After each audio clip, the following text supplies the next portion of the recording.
Hello বন্ধুরা, আমি পীযূষ। আর আমি শম্পা। আমাদের একটা নতুন ব্লগে আপনাদের সবাইকে স্বাগত। গতকাল ঘুরতে চলে গেছিলাম লিলুয়ার ভট্টনগরের মেলায়। মেলাতে ঢুকে ফার্স্ট দৃষ্টি আকর্ষণ হলো এই ইলেকট্রিক নাগরদোলাটা। আচ্ছা, এই রাইডারটা কি বন্ধুরা কমেন্টে একটু জানিও তো। এইটা ছিল বাসন্তী পুজোর মেলা। বাসন্তী পুজোর প্যান্ডেলটা আপনাদেরকে দেখিয়ে দিলাম। এবার চলুন ঠাকুরটা দেখে আসি। এই যে আমাদের সুন্দর প্রতিমা, যেটা বাসন্তী পুজো এখানে হচ্ছিল। এইবার চলো বাইরের দিকটা ঘুরে দেখি। দেখেছো এখানে বাচ্চাদেরা কত রাইডার করছে।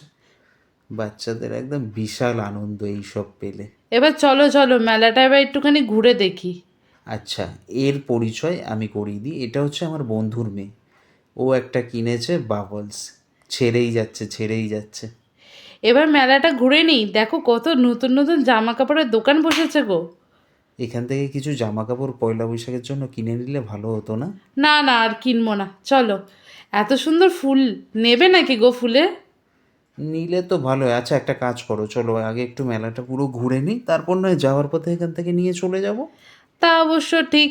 তাহলে চলো ঘুরেই আসি। এই যে কাপ প্লেটের দোকান, কত সুন্দর সুন্দর কাপ প্লেট ছিল জানো তো। তুমি কি আরও কাপ প্লেট নিতে চাইছো নাকি? বাড়িতে এক গাদা কাপ প্লেট তোমার।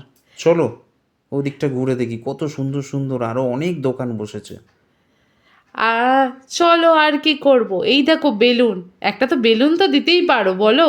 এইটা কিন্তু দূর থেকে আমার দৃষ্টি আকর্ষণ করছিল। কে বলেছে মেলাতে শুধু মেয়েরা কেনে? ওই দেখো কাকাও কিনছে। সেই দিক থেকে বলতে গেলে আমার বউও কিন্তু কিছু কম যায় না। ওই দেখো কিছু না কিছু ঠিক কিনছে, দেখেছো? এই দেখো। হাই, কি গো, আমাকে একটা কিছু কিনে দাও না গো। আচ্ছা নাও, কি নেবে বলো। নাও নাও নাও। এই কানের দুল নেব একটা সুন্দর দেখে। একদম নিশ্চিন্তে নাও, আমি আছি তো। তাহলে একটা কানের দুল নিই আর একটা হেয়ার ব্যান্ড নিই, তাহলেই হবে, বুঝলে। আচ্ছা চলো এদিকটা দেখো, ভেলপুরি দেখেছো? হ্যাঁ, ফুচকা খাবো, ভেলপুরি না আজকে, ঠিক আছে। তো বন্ধুরা, ফুচকার ভিডিওটা আপনাদের দেখাতে পারলাম না, যেহেতু চারজনের হাতই ফুচকার মধ্যে আটকানো ছিল। মেলায় এসছি, জিলিপি না খেলে হয়, তাই সবাই মিলে একটু জিলিপি খেয়ে নিলাম, একটু একটু করে। এইবার কিন্তু আমাদের বাড়ি ফিরতে হবে, অনেক রাত হয়ে গেছে।